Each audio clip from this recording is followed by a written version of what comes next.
Joining us now is Okpe with stories trending around the world. Hello, Oji. Good morning, Dr. Abati. How are you? I'm good. Great. Good morning, Tundun. Good morning, Oji. How are you? I'm great, thank you. Good morning, Rafai. Good morning, Oji. How's it going? How are you? I'm doing well, thank you. Good morning to you, viewers. We begin what's trending in Nigeria. The vetoing of the country's former Minister of Finance, Ngozi Okonjo Iweala, as the new World Trade Organization Director General, has generated mixed reactions after reports that her official nomination has been put on hold because the United States representative at the WTO is insisting that South Korea's candidate remains a contender.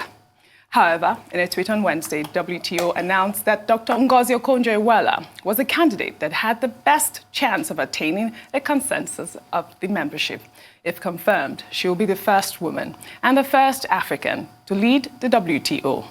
While many Nigerians have reacted to the news with so much excitement, a video where Dr. Ngozi Okonjo Iweala was dancing at the TEDx event 6 years ago resurfaced and began trending on social media. Let's take a look.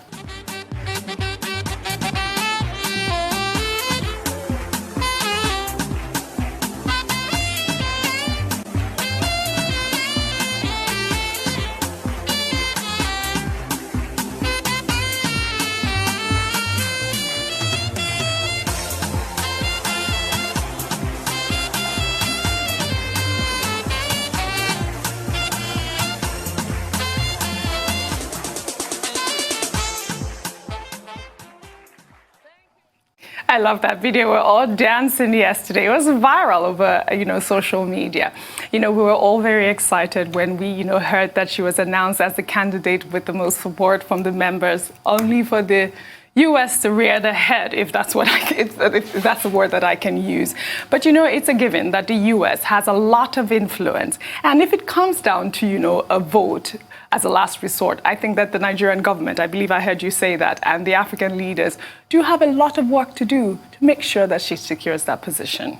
Yeah, this is where high-level diplomacy needs to take come over. in. Yeah, I mean, we're all rooting for NOI, and it's so nice that the whole country is united behind her. You'll recall a few weeks ago, President Buhari gave her personally his assurance that he'll do everything in his capacity to ensure that she clinches this job. But it is disappointing of the United States. I mean, it's so heartbreaking. I mean, just trying to throw a spanner in the works. It's so annoying. I know. But, I hate to be, rude about the South Korean candidate because she is eminently qualified. But she simply is no match. Can we just face it? I know. The fact is that South Korea has really been described by a lot of international observers as some kind of vassal states to the United States of America. So it's really about control. And they cannot control our NOI. And that's really what the problem is here. Can you imagine? We were all waiting for that announcement, for her confirmation yesterday. Well, hopefully by November 9th, we'll know how this will be resolved. The only thing that is delaying our emergence now is that the WTO Governing Council chooses its directors general on the basis of consensus. Now we have on the table the consensus of 163 out of 164. It's only the United States that is openly opposed. And even despite the fact that South Korea has not withdrawn its candidate, it's not as if they are making any big trouble, saying, as we say in Nigerian parlance, we no go agree, we no go agree. So, Oji, don't worry. It's good you showed that video. Yes. I was saying yesterday that that's how we will dance. That's how we all the way dance. from Nigeria and Africa to Geneva when she eventually gets the position. And a committee is, in fact, considering Ashwebi for that purpose. And, but still, in spite of that, we should not take anything for granted. And that is why President Buhari should still provide the necessary support for Dr. Ngozi Okonjo Iweala by talking to his brother presidents, not just across Africa, but also across the world. The United States, in this case, has no veto power. This is not World Bank. This is not IMF. This is not the United Nations, right? So if the U.S. remains recalcitrant, the other members will go and vote. But that would be, a departure from the customary procedures for, for a departure from past precedents. Let's put it like that. So the president should talk to his brother presidents, both in Africa and also in Europe, particularly the Eurozone is very important. because, you know, America is a very influential country. Yeah. And President Trump has a reputation as a bully. So he may start arm twisting a number of countries. So, but we need to have that consensus so that Dr. Ngozi Okonjo-Iweala, who the delegates, the Council of Delegates, led by the chairman of the General Council, you know, has said is the best candidate for the job. Yes. And, you know, we are not the only ones saying she's the best candidate for the job. 163 countries are saying so. Really? So at the end of the day, the majority will have its way. But in any case, all of this is also dependent on the U.S. politics coming up on November 3. And I know one friend was telling me that prayer warriors are already at work to make sure that President Trump does not win, so that we won't have to worry at all. You know, in everything, Nigerians will resort to prayers. So I hope those prayer warriors, they remain very vigilant too, as part of the group of volunteers who have been supporting Dr. Ngozi Okonjo-Iweala. Yeah, right. You know, Nigerians have also taken a different tone, you know, almost like a racial tone to this. I'll take a tweet before I come to you. From a Toyib who wrote, the fact that USA has been reluctant to support Dr. Okonjo Iweala and Aki Adesina in their quest to lead global organizations speaks volumes. Only Africans can solve Africa's problems. NSAS is now more important than ever for the youth to vote themselves into power. What is your take on that, Rufai? I mean, Dr. Abati, just to add to what you said, there are people currently doing white fasting, you know, the one they call biri-biri. It's correct. Biri-biri is currently on now for Ngozi Okonjo-Iweala just to be able to get it. Actually, we get it. We are on it. You know, there are people that are constantly praying everywhere. Even the Ifa people too are praying. And all sorts of people are praying just to ensure that she gets it. But that's apart. It just shows the dynamics of where the world is today. This is not really about Ngozi Okonjo-Iweala to a large extent. It's between America and China. There are a lot of stakes between America and China. America feels, oh, if China gets their way, they get a deputy director of WTO, that they feel that since China joined WTO, it's helped them a great deal in trade. And it has helped them a great deal since China joined in 2001. And America feels, oh, we should have a stake in this. This is just America playing out. But you see, it also reminds me of a football game when at the dying minute the opponent scores, so it's an equalizer 1-1. Doesn't mean you not still beat them at extra time or sudden death. And Ngozi is going to beat them at sudden death and beat them well. They will cry. Thank you. Thank you, Rufai. We'll take another story. Human rights group Amnesty International announced on Wednesday that it has credible but disturbing evidence that security forces fired at protesters at the Lekki Toll Plaza in Lagos. The group released a timeline of the shootings, which is said followed an on-the-ground investigation into the incident. The timeline, which could be found on their website, uncovered how soldiers from the Nigerian Army's Bonny camp opened fire on peaceful protesters. The group's country director general, Osai Ojigo, has accused the Nigerian government of attempting to cover up the shooting at the toll gate. According to her, what happened at the Lekki toll has all the traits of the Nigerian authorities' pattern of a cover-up whenever their defense and security forces commit unlawful killings.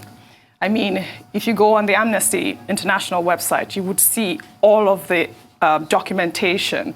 And the Nigerian army has their work cut out for them. It's not enough for them to bring out a memo saying that there were no there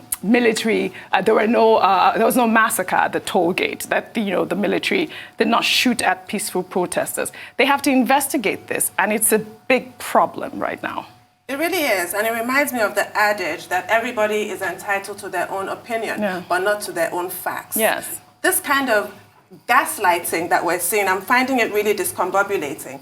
When you're told not to believe the evidence of your own eyes, when you're told that soldiers did not shoot, eyes and ears, because we saw soldiers there and we heard, guns going off, and we're told that there was no shooting. The army said they were given the order to, enforce the curfew, but they went to Lekki and they did not shoot. But that's not what the video says. Yeah. To the point where, media organizations are being fined because of this video that has been verified. It was not doctored. So we're constantly, It is gaslighting. There's no other word for it. Right. And it's a shame that Amnesty International is the one being forthcoming with this information. Nothing stops the military from actually divulging this information, from being completely transparent and saying this happened, and those soldiers who acted committed these extrajudicial killings will be brought to book. This blanket denial is extremely uncomfortable, and it just goes to further deepen the total lack of trust that a lot of Nigerians feel towards government and security agencies. Yes, they have to prove beyond reasonable doubt that there was no shooting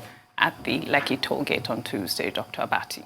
When we had Professor Bolaji Akinyemi as guest on this program, and this issue about what exactly happened at the Lekki toll gate came up, he quoted Pontius Pilate, and he said the challenge we face is determining the truth. He asked, what is the truth?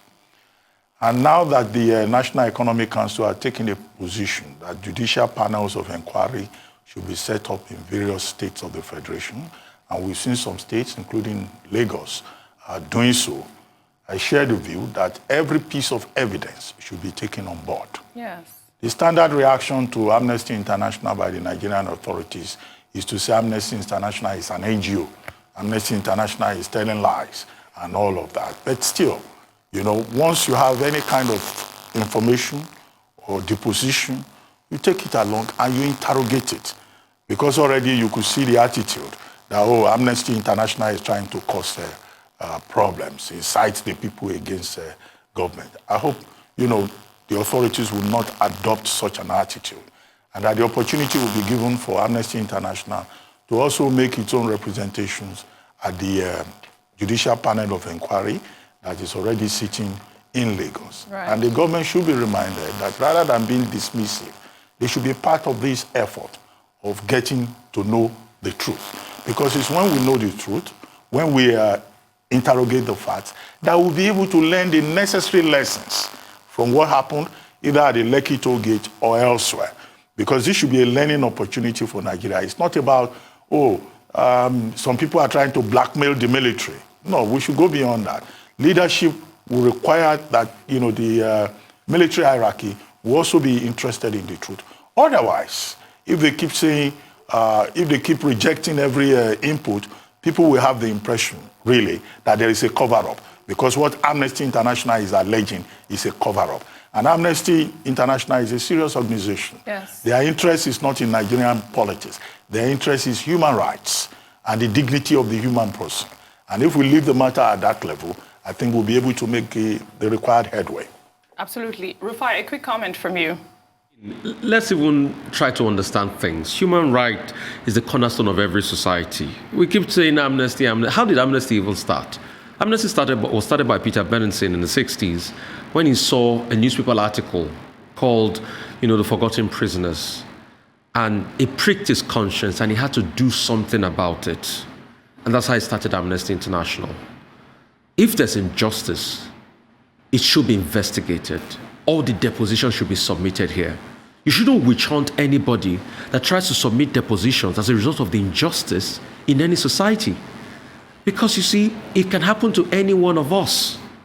Injustice anywhere is a threat to justice everywhere. That was what Martin Luther King did say. So let us look at that critically. And I also want, apart from Amnesty International, you know, the Nigerian Human Rights Commission, anything they have, any depositions they have, they should submit it in this panel. And like what Inibe did call for yesterday, Inibe Effiong, the lawyer, that said, oh, let us authenticate that everything is right about this panel when he was asking for deposition, you know, terms of engagement and the likes. We should all see that this panel digs out the truth. It's not going to bring the dead back, but we all want to see that justice has been done. Because panels of inquiry like this help a lot of people. See the one that happened in South Africa. See Oputa panel. A lot of people still talk about that today. And please, I encourage every media house out there to ensure that this is taken round, beamed to Nigerians. Let them see what is happening, blow by blow account, because everybody deserves to be heard. Injustice anywhere is a threat to justice everywhere. It could be you today. It could be me tomorrow. All right. And it has been some of us in the past. Correct. True. Mm-hmm. Well, we took a story on Wednesday where the Lagos State Police Command announced that 520 suspects had been arrested for various offenses ranging from arson, robbery, murder, to unlawful possession of firearms in the aftermath of the NSAS protests. Well, as it turned out, some of the arrested suspects who were interviewed by journalists have claimed that they are innocent. Well, here's a video of a woman named Aisisat Mohammed who says she was arrested by soldiers for flouting the curfew. My name is Aisisat Mohammed. I live at Alpha Beach, number 32, Docker Street. I went to Jakonde to go and buy soup things to cook for my children. I'm a mother of 4 children. On my way going, we met so many soldiers and some voices. So some people are running. When I know I didn't do anything, I didn't run. They say we should come here, come here. We are many. We go to them. They now say we should lie down. We don't know that there is coffee. We say we don't know. Me, I'm going to buy something. Even the money that I want to use and go and buy something is still with me. I show them. They didn't collect the money from us. They didn't even allow us to make call. Islamic people that arrest us, they push us inside the motor. Today, making 6 days. We can't call our family. Nobody know our whereabouts. No food, nothing. And we are more than this. Those Hausa girls, because they speak language to their people, they release them. We begged to, they didn't leave us. They said we should go. We should not worry that they are going to leave us. Today, making 6 days. It's only water that we are drinking. Even the police people, they are punishing us that we are criminal. They even hit gun in my leg. Look at my leg. I didn't do anything. They can even go and find out in my house. I have husband. I have 4 children. I was so upset when I saw this video yesterday. We took the story and there were, it's like 520 suspects. And I told you, I was shocked because I couldn't understand that these people were hoodlums, all of them. They couldn't be hoodlums. I mean, it really is infuriating to see that something like this can continue to go on in Nigeria. The police has answers. They have to find out what's going on here. We just talked about Amnesty International vis-a-vis human rights, and here we have this lady's rights being flouted. This is completely unacceptable. How do you detain a human being for no reason other than she was trying to buy food to cook for her family? And this is what the point about the inmates that were released, that's the point that was made. 70% of inmates in Nigeria are awaiting trial. People are locked in prison for decades sometimes, and they haven't even stood trial. This lady has had this ordeal for 6 days. She did nothing. 6 days. It's completely unacceptable. Really. And the suddenness of the curfew that was imposed continues to be questioned. Yeah. We understand that the Lagos state government imposed that curfew to try and curb the violence that was starting. That's what happened. But it was too sudden. People did not have the chance to prepare themselves adequately. Her. She said she didn't even know there was a curfew. She had no idea there was a curfew. This is the thing. And she's been there for 6 days. It's completely unacceptable. Hashtag NSAS protest was a protest against police brutality. In Lagos, 520 suspects, these are suspects, have been arrested. And in other states of the Federation, one report in the newspapers today says that 447 persons have also been arrested from the east to the north. Now, you cannot treat those persons with the same kind of brutality that the Nigerian youths are protesting against. Because if you detain a person for up to 6 days, when Section 35 of the Constitution is very clear about how a suspect should be treated. You are violating such person's rights under Section 35. Section 36 of the Nigerian Constitution also applies. Yesterday, we made a point here that yes, it's good that persons have been arrested, but those persons should not become part of the victims of the justice administration system in Nigeria that people have been protesting against. You cited the case of awaiting trial persons. We hope this will not happen with regard to these persons, that will not be the case. The locus classicus there is Alade versus FRN, Federal Republic of Nigeria. That was one young man who was arrested under these same circumstances, and he was in detention for 9 years, from 2003 to 2012. And that's why it's important to cry out so that we don't have these persons suffering. The second point is that the NBA, Nigerian Bar Association, led by Olumide Akpata, has said, persons who have cases of police brutality or who need help will be supported pro bono by the Nigerian Bar Association. There are also some lawyers who have volunteered that if anybody has any case, they will be willing to fight on their behalf. So I'm calling on the NBA and the human rights groups and those lawyers who want to do pro bono cases to see how they can engage the Commissioner of Police in Lagos State and see how they can help these persons. If anybody has committed an offense, that offense must be written in the law.